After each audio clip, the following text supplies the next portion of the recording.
y hoy vamos a presentar la actividad 1.2 y esta exposición la desarrollaremos a partir de los estándares básicos de competencias del 2006 y los derechos básicos del aprendizaje del 2016. Entonces, aquí hay un pequeño índice. Primero vamos a hablar de los documentos, que sería la mirada a las dimensiones de reflexión curricular, de los estándares básicos de competencias, y vamos a resumir en la idea del cambio de lo formal a lo social.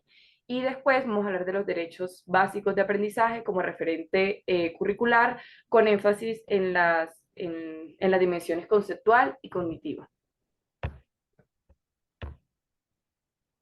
Entonces, queremos profundizar en los textos que les comenté anteriormente, de manera que los estándares básicos de competencias se publicaron en 2006 y buscan orientar la enseñanza de las matemáticas en el país desde un marco de competencias. Y 10 años después, en el 2016, se publicó el documento de los derechos básicos de aprendizaje con el fin de garantizar que los estudiantes alcanzaran aprendizajes básicos, mínimos y equitativos, y nuestro análisis hará a la luz de las dimensiones de reflexión curricular propuestas por Rico de 2008, la conceptual, la cognitiva, la formativa y la social. Entonces, cuando empezamos el trabajo de analizar las dimensiones de la reflexión curricular de los EBC, la primera pregunta que formulamos fue: ¿desde qué nivel debemos analizarlos?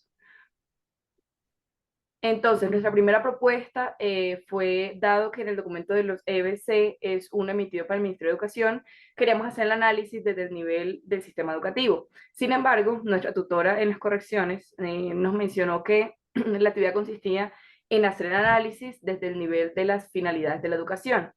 Y eso lo hicimos de esa forma. Entonces, si tuviéramos que resumir nuestro análisis en una frase seria, sería de lo formal a lo social. Pues el documento hace un gran énfasis en el cambio de paradigma. ¿Qué pasa de una educación matemática que asume a las matemáticas como una verdad absoluta e inamovible, en la que los objetivos son la transición de teoremas y procesos del maestro al estudiante, a una educación enfocada al cambio social, donde se asume que las matemáticas son una construcción del ser humano que responde a sus contextos y sus necesidades y que por lo tanto está en constante cambio? Entonces pasamos entonces a observar cómo se materializa este cambio de paradigma en cada una de las finalidades según las dimensiones de reflexión curricular. Para los fines formales, para las finalidades formales, tenemos que hay un enfoque tradicional en razonamiento lógico, rigor y precisión, una visión de la matemática como verdades estables, prioridad en definiciones, teoremas y algoritmos, aparece implícitamente debido al cambio de paradigma.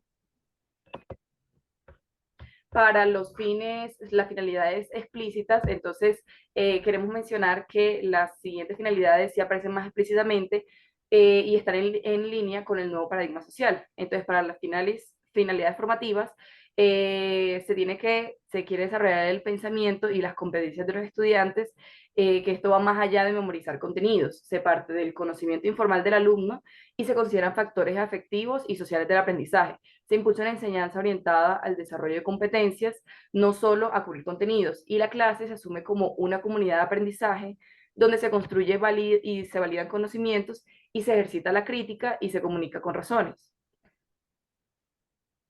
Para los fines éticos, entonces, la educación matemática se reconoce con fundamentos éticos y como parte de un sistema de valores compartidos, y su proyecto educativo debe considerar el estado de la sociedad y los futuros deseados, como lo mencionamos inicialmente. Ahora, para los fines sociales, se busca garantizar una educación básica de calidad para todos, con equidad e integración social, formar en matemáticas a todo tipo de estudiantes, responder al valor social ampliado del conocimiento matemático en un mundo tecnologizado. Se quiere proveer de conocimientos para una ciudadanía activa y crítica, capaz de interpretar información y tomar decisiones. Se busca contribuir a los valores democráticos y al capaz y al ejercicio de la ciudadanía crítica, que esto implica dar y recibir razones, deliberar y deliberar colectivamente. Ahora bien, aquí hay como un pequeño resumen de lo que acabamos de mencionar respecto a las finalidades formales, formativas, éticas y sociales, y cada una tiene como unas palabras claves que van en línea con lo que mencionamos en las anteriores diapositivas. Ahora, pasamos ahora al segundo documento, que es los derechos básicos de aprendizaje, que lo comenzamos a tomar con la abreviatura DBA. Este documento busca concretar los aprendizajes mínimos que todo estudiante debe lograr en cada grado. Entonces, con ello, el MEN pretende asegurar equidad y calidad educativa y al mismo tiempo complementar los estándares. Bueno, sí, ahí. Mientras que los estándares plantean un horizonte amplio, los DBA lo aterrizan en aprendizajes más concretos y observables. Entonces, para la dimensión conceptual, los DBA presentan los contenidos fundamentales que deben trabajarse en cada grado de la secundaria. Estos contenidos aparecen secuenciados de manera progresiva y, como les mencioné, se pasa de lo más básico a lo más complejo y se garantiza que el estudiante tenga una continuidad en su formación matemática. Por ejemplo, en grados inferiores se introducen nociones como la proporcionalidad, y a medida que avanzan los grados se incorporan temas más abstractos como la álgebra, la probabilidad y el análisis de funciones. De esta manera, los DBA ofrecen una ruta para los conceptos matemáticos que se desarrollan en cada etapa. Ahora bien, en la dimensión cognitiva, en esta los DBA definen aprendizajes que se expresan en enunciados observables y no se limitan a listar contenidos, sino que describen lo que el estudiante debe ser capaz de hacer con verbos como explicar, resolver o argumentar. Eso implica que el foco está en las competencias que el estudiante pone en juego al aprender las matemáticas, y no solo los conocimientos que éste memoriza. Y se quiere como orientar la práctica docente, entonces los DBA marcan metas claras y alcanzables que guían tanto la planeación de clases como la evaluación de los logros. Entonces aquí están como algunos niveles y algunos verbos que están relacionados con dichos niveles.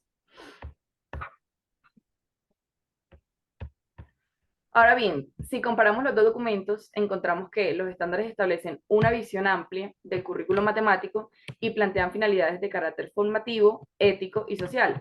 Por su parte, los DBA se enfocan en aprendizajes mínimos que garanticen la equidad del sistema educativo. Entonces, uno tiene como función orientar y dar visión, y el otro tiene como función asegurar mínimos de equidad. Sin embargo, cabe destacar que no están no son mutuamente excluyentes o no están como desalineados uno del otro, sino que los dos se complementan de manera que se alcancen los ciertos objetivos en la educación matemática.